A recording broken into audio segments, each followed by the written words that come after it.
Hi hello and video பார்க்குற எல்லாருக்கும் வணக்கம். ஆக்சுவலாக நம்ம சேனலில் இந்த வேர்சஸ் வீடியோஸ்லாம் போட்டு ரொம்ப நாள் ஆச்சு. நம்ம சேனலோட வீடியோஸை பார்த்துட்டு கமெண்ட் பாக்ஸில் நிறைய பேர் ப்ரோ இந்த வேர்சஸ் வீடியோஸ்லாம் போட்டுட்டு இருந்தே அதெல்லாம் ஏன் இப்போ போடுறதில்லன்னு கேட்டுக்கிட்டே இருந்தாங்க.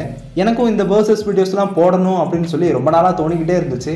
அப்போ தான் கமெண்ட்டில் ஒருத்தர் ப்ரோ ஜீரன் வர்சஸ் சைட்டாமா வீடியோ போடுங்க அப்படின்னு சொல்லி கேட்டுகிட்டே இருந்தார். அவர் ஆக்சுவலாக ஜீரனும் சைட்டாமாவும் ஸ்ட்ராங்கஸ்டான கேரக்டர்ஸ் அப்படிங்கிறதுனால இந்த ஒரு பேட்டில் கேட்டாரா, இல்லை ரெண்டு கேரக்டருக்குமே தலையில் முடியல அதனால் இந்த ஒரு பேட்டில் கேட்டாராங்கிறது தெரியல. பட் அவர் கேட்டுட்டாரு, அதுக்காகவே இந்த ஒரு வீடியோவை நம்ம போட்டு தான் ஆகணும். ஸோ டைம் வேஸ்ட் பண்ணது போதும், ஸ்ட்ரெயிட்டாக வீடியோவை ஆரம்பிக்கலாமா?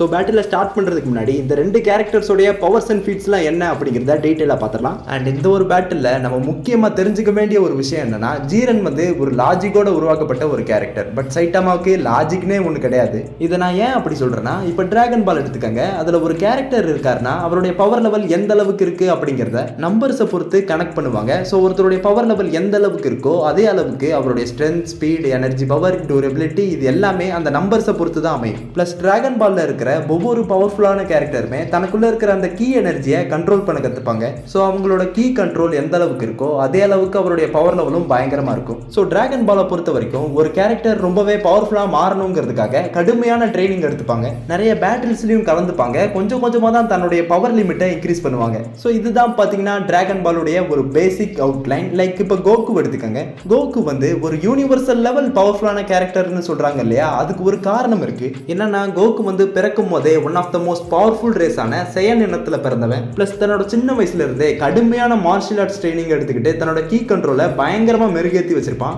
தன்னோட வாழ்க்கையில கிட்டத்தட்ட ஏகப்பட்ட பேட்டில்ஸ்ல ஃபைட் பண்ணி ஏகப்பட்ட பேரை டிஃபீட் பண்ணியிருக்கான். அண்ட் தன்னுடைய சயன் ஜீன் மூலமா தான் கோகு தன்னுடைய பவர் லிமிட்டை திரும்ப திரும்ப திரும்ப புஷ் பண்ணி கிட்டத்தட்ட யூனிவர்சல் லெவலுக்கு கோகு தன்னுடைய பவர் லிமிட்டை ரீச் பண்ணி வச்சிருக்கான். இது கோகுக்கு மட்டும்தான் பொருந்துமான்னு கேட்டீங்கன்னா கிடையாது. ஜீரன், கோஹான், ஃப்ரீசா இந்த மாதிரியான ஏகப்பட்ட டிராகன் பால் கேரக்டர்ஸ் தன்னுடைய பவர்ஸை கொஞ்சம் கொஞ்சமா அதோடைய லிமிட்டை புஷ் பண்ணி தான் இந்த ஒரு அளவுக்கு பவர்ஃபுல்லான கேரக்டர்ஸா மாறி இருக்காங்க. ஸோ இவங்க இந்த அளவுக்கு பவர்ஃபுல் ஆனதுல கூட ஒரு லாஜிக் இருக்கு. பட் ஒன் பஞ்ச் மேன் சீரிஸை பொறுத்த வரைக்கும் சைட்டாமாவோட பவர்ஸ்க்கு பெரும்பாலும் லாஜிக்னு ஒன்று கிடையாது.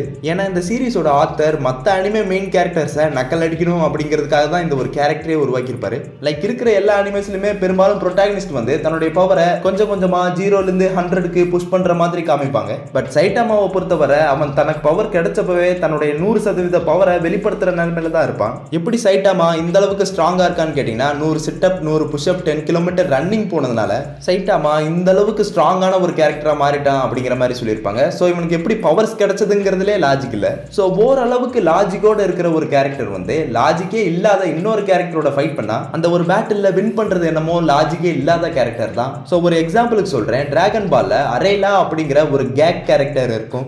கேக் கேரக்டர்னாலே அந்த ஒரு கேரக்டரோட பவர்ஸ்ல லாஜிக்னே ஒன்று இருக்காது. ஸோ இந்த அரேலா அப்படிங்கிற கேரக்டரோட ஸ்ட்ரென்த்துக்கு ஒரு லிமிட்னே ஒன்று இருக்காது. எப்படின்னா ஒரே அடியில் பூமியை ரெண்டா பொளந்துருவா. ஈவன் வெஜிடா கூடயே ஃபைட் பண்ணி வெஜிடாவே அசால்ட்டா அடிச்சு பறக்க விட்டுருவா.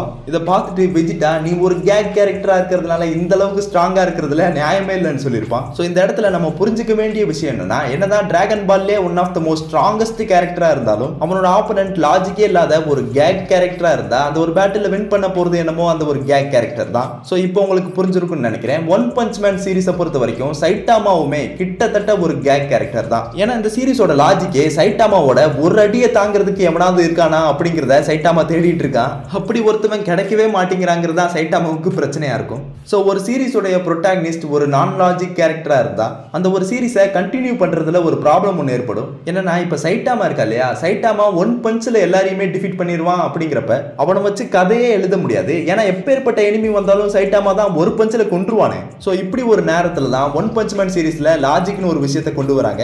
என்னன்னா சைட்டாமா வந்து முழுசா ஒரு கேக் கேரக்டர் கிடையாது. அவனுடைய பஞ்ச் பவருக்குமே ஒரு லிமிட் இருக்குன்னு சொல்லி தான் போரோஸ் அப்படிங்கிற ஒரு கேரக்டரை கொண்டு வந்திருப்பாங்க.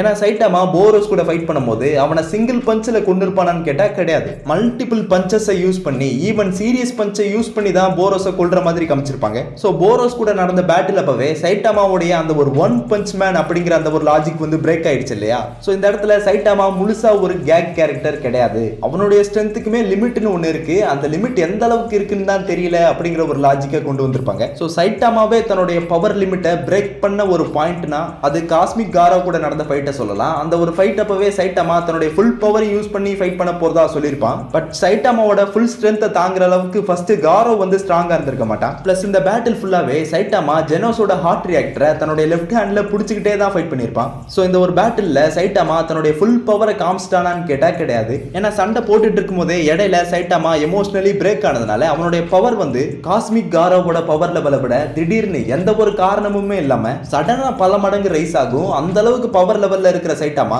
ஜஸ்ட் தும்முனதுனால பிளானட் ஜூபிட்டரோட அவுட்டர் லேயர்ல ஒரு மிகப்பெரிய சேதமே ஏற்பட்டிருக்கும். ஆக்சுவலா நம்ம பூமியோட கம்பேர் பண்ணா ஜூபிட்டர் வந்து 312 மடங்கு ஹெவியாவும் 1200 மடங்கு பெருசாவும் இருக்கும். அப்பேற்பட்ட பிளானட் மேலதான் சைட்டாமா ஜஸ்ட் தும்மியே ஒரு பேரழிவை ஏற்படுத்தியிருப்பான். இதுக்கும் மேல காரோவோட அந்த ஒரு காமா ரேஸ் பர்ஸ்ட் அட்டாக்க சைட்டாமா அசால்ட்டா தாங்கியிருப்பான். அவன் உடம்புல ஒரு சின்ன கீறல் கூட ஏற்பட்டிருக்காது. ஆக்சுவலா இந்த ஒரு காமா ரே பர்ஸ்ட் அட்டாக் மூலமா வெளிப்படக்கூடிய எனர்ஜி வந்து ஒரு சூரியன் தன்னுடைய வாழ்நாள் முழுக்க வெளிப்படுத்தக்கூடிய எனர்ஜியை விட அதிகமா இருக்கும்னு மென்ஷன் பண்ணியிருப்பாங்க. அப்பேற்பட்ட அட்டாக்கே சைட்டாமாவை ஒண்ணுமே பண்ணல. பிளஸ் ஜூபிட்டரோட மூன்ல காரமும் சைட்டாமாவும் ஃபைட் பண்ணும்போது அவங்க ஃபைட் பண்ண ஸ்பீட்ல அங்க சுத்தி இருந்த லைட்டையே டோட்டலா பர்ஸ்ட் பண்ணிருப்பாங்க. அதுக்கும் மேல காரோ உருவாக்கின ஒரு ஹைப்பர் ஸ்பேஸ் போர்ட்டலை சைட்டாமா அசால்ட்டா கிக் பண்ணிருப்பான். ஆக்சுவலா ஒரு போர்ட்டலுங்கிறது அந்த ஒரு ரியாலிட்டியோட ஸ்பேஸ் அண்ட் டைமோட டைரக்டா கனெக்ட் ஆயிருக்கும். அப்பேற்பட்ட விஷயத்தை தான் சைட்டாமா அசால்ட்டா கிக் பண்ணிட்டு இருக்கான். பிளஸ் சைட்டாமா வந்து காரோ மேல சீரியஸ் பஞ்சை யூஸ் பண்ணுவான். இதுக்கு கவுண்டரா காரோவுமே பதிலுக்கு பஞ்ச் பண்ணுவான். இவங்க ரெண்டு பேருமே மோதிக்கிட்டதுனால ஏற்பட்ட இம்பாக்ட்ல ஸ்பேஸ்ல ஒரு குறிப்பிட்ட டிஸ்டன்ஸ்க்கு அங்க இருந்த நூத்துக்கணக்கான ஸ்டார்ஸ் வந்து ஒட்டுமொத்தமா அழிஞ்சு போயிடும். சோ இந்த இடத்துல வெளிப்பட்ட பவர்ல பாதி பவர் சைட்டாமாவோடது இல்லையா? சோ இந்த ஒரு இடத்துலயே சைட்டாமாவோட பவர்ங்கிறது அட்லீஸ்ட் மல்டி சோலார் சிஸ்டம் லெவலுக்கு இருக்கும். இல்ல அந்த ஒரு இடத்துல டெஸ்ட்ராய் ஆனது ஸ்டார்ஸ் இல்ல கேலக்சிஸ்னு சொன்னீங்கன்னா அப்படி வச்சுக்கிட்டா கூட சைட்டாமாவோட பவர்ஸ் வந்து மல்டி கேலக்சி லெவலுக்கு தான் இருக்கும். பட் இதுக்கும் ஒரு படி மேல போய் சைட்டாமா காஸ்மிக் காரோவோட அந்த ஒரு டைம் டிராவல் டெக்னிக்கை காப்பி பண்ணி சைட்டாமா தன்னையே அறியாம பாஸ்டுக்கு டைம் டிராவல் பண்ணிட்டு இருப்பான். அப்படி பாஸ்டுக்கு வந்து காரோ மேல சைட்டாமா ஃபியூச்சர்ல இருந்து ஒரு ஜீரோ பஞ்சை லேண்ட் பண்ணிருப்பான். பட் ஆக்சுவலா இந்த ஒரு ஜீரோ பஞ்சுங்கிற ஒரு விஷயமே நடந்திருக்காது. பட் அது காரோ மேல எப்படியோ லேண்ட் ஆயிருக்கும். இது சொல்லும் போது உங்களுக்கு புரியலன்னு எனக்கு புரியுது. எனக்குமே சத்தியமா புரியல. பட் சைட்டாமாவால காட்ஸ் மட்டுமே யூஸ் பண்ணக்கூடிய அந்த ஒரு டைம் டிராவல் டெக்னிக்கை யூஸ் பண்ணி ஒன்லி பாஸ்டுக்கு மட்டும் சைட்டாமாவால டைம் டிராவல் பண்ண முடியும். பட் அப்படி பாஸ்டுக்கு வந்த உடனே அந்த ஒரு டைம் டிராவல் டெக்னிக்கை சைட்டாமா மறந்துடுவான். ஸோ இந்த ஒரு எபிலிட்டியை சைட்டாமா யூஸ் பண்றதுல எந்த ஒரு அர்த்தமுமே இல்ல. இதெல்லாமே சைட்டாமாவோட அந்த ஒரு கேக்னஸ் தான் ப்ரூவ் பண்ணுது. லைக் ஒரு டிமென்ஷனல் ஸ்பேஸ் கட்டிங் அட்டாக்க அசால்ட்டா சைட்டாமா வெறுங்கையில தடுத்து நிறுத்துவான். அண்ட் காரோ எவ்வளவுதான் சைட்டாமாவை போட்டு அடிச்சாலும் சைட்டாமாவோட உடம்புல அது ஒரு சின்ன கீரலை கூட ஏற்படுத்தாது. ஈவன் சைட்டாமா எனக்கு வலிக்குது அப்படிங்கிற ஒரு விஷயத்தை கூட வெளியே சொல்லியிருக்க மாட்டான். லைக் இப்ப நான் சொன்னதை தாண்டி இன்னும் நிறைய நான் கேனான் ஃபீட்ஸ்லாம் சைட்டாமாவுக்கு இருக்கு. லைக் 2 பிளாக் ஹோல அசால்ட்டா சைட்டாமா பெஞ்ச் பிரஸ் பண்ணிட்டு இருப்பான். ஸோ இன்னும் மாங்கா காமிக் சைட்டாமாவுக்கு எழுதுனாங்கன்னா அதுல இன்னும் சைட்டாமாவோட பவர்ஸ்ங்கிறது இன்க்ரீஸ் ஆகிக்கிட்டே தான் இருக்கும். பட் இப்பவும் கூட சைட்டாமாவோட ஃபீட்ஸ்ங்கிறது டிராகன் பால் கேரக்டரோட ஃபீட்ஸோட கம்பேரபிளா தான் இருக்கு. லைக் இப்ப சைட்டாமா மல்டி சோலார் சிஸ்டம் லெவல்னு வச்சுக்கிட்டா அவனை சமாளிக்க கோகுவோட சூப்பர் சைன் 3 ஃபார்மே போதுமானது.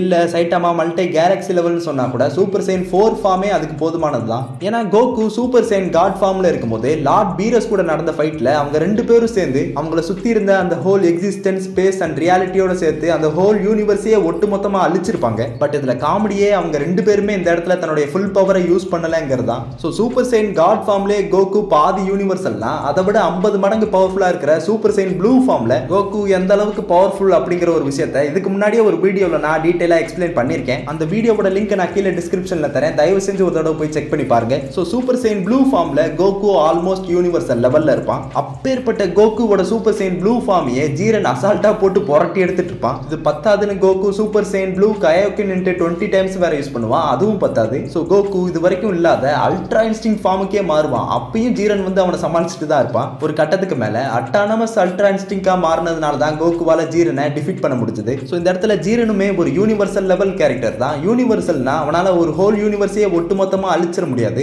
ஏன்னா டிராகன் பாலை பொறுத்தவரை டெஸ்ட்ராயர்ஸ் ஏஞ்சல்ஸ் மாதிரியான இம்மோர்டல் காட்ஸால மட்டும்தான் ஒரு ஹோல் யூனிவர்ஸையே அழிக்க முடியும். பட் கோகு வெஜிடா ஜீரன் மாதிரியான கேரக்டர்ஸ் ஒரு ஹோல் யூனிவர்ஸையே த்ரெட்டன் பண்ற அளவுக்கு டிஸ்ட்ரக்டிவ் ஃபோர்ஸை வெளிப்படுத்துவானுங்க. அதுலயும் ஜீரன்லாம் பாத்தீங்கன்னா அவனோட யூனிவர்ஸோட காட் ஆஃப் டிஸ்ட்ரக்ஷனையே பீட் பண்ண ஒருத்தன். ஸோ சைட்டாமா வர்சஸ் ஜீரனுங்கிற ஒரு பேட்டில் நடந்தா அந்த பேட்டில்ல இவங்க 2 பேரோட ஃபீட்ஸை மட்டுமே வச்சு கம்பேர் பண்ணி பேட்டில் நடத்தணும்னா ரியாலிட்டியில சைட்டாமாவோட ஃபீட்ஸை விட ஜீரனோட ஃபீட்ஸ்ங்கிறது மில்லியன் பில்லியன் டைம்ஸ் பெட்டரானது. ஸோ ஒன் பஞ்ச் மேன் சைட்டாமாவையே ஜீரன் 1 பஞ்ச்ல டிஃபீட் பண்ணுவான். இதுதான் ரியாலிட்டி. பட் அப்படி இல்ல, சைட்டாமா ஒரு கேக் கேரக்டர். அவன் தன்னோட ஆப்போனன்ட் எவ்வளவு பவர்ஃபுல்லா இருந்தாலும் அவங்களோட பவரை ஓவர் கம் பண்ணுவான் அப்படின்னு பார்த்தோம்னா சைட்டாமாவாலையும் ஜீரனை டிஃபீட் பண்ண முடியும். ஸோ சைட்டாமாவோட லிமிட்லெஸ் பவரை நம்மளால கணக்கிடவே முடியாதுங்கிறதுனால இந்த ஒரு பேட்டிலோட அவுட்கமை நான் ஆடியன்ஸான உங்ககிட்டயே விட்டுடுறேன். நீங்க சைட்டாமாவை ஒரு நோ லாஜிக் கேரக்டர், அவனோட பவர்ங்கிறது லிமிட்லெஸ்ஸா இம்ப்ரூவ் ஆகிட்டே தான் போகும் அப்படின்னு நினைச்சீங்கன்னா கண்டிப்பா இந்த ஒரு பேட்டில் சைட்டாமா தான் வின் பண்ணுவான். பட் இதுவே சைட்டாமாவோட பவருக்கும் ஒரு லிமிட் இருக்கு, அவனுமே தன்னுடைய பவர் லிமிட்டை புஷ் பண்ணி தான் இம்ப்ரூவ் பண்றான் அப்படின்னு நினைச்சீங்கன்னா சைட்டாமா ஜீரனோட பவர் லெவலை பிரேக் பண்றதுக்கு இன்னும் மில்லியன் டைம்ஸ் இம்ப்ரூவ் ஆக வேண்டியது இருக்கும். ஸோ நம்ம ஒரு வழியாக வீடியோவோட எண்டுக்கு வந்துட்டோம். இந்த வீடியோ உங்களுக்கு பிடிச்சிருக்குன்னு நம்புறேன். அப்படி பிடிச்சிருந்தா மறக்காம நம்ம சேனலை லைக், ஷேர், சப்ஸ்கிரைப் பண்ணிக்கோங்க. அண்ட் இந்த வீடியோவை ஸ்கிப் பண்ணாமல் ஃபுல்லாக பார்த்த அனைவருக்குமே தேங்க்ஸ் ஃபார் வாட்சிங்.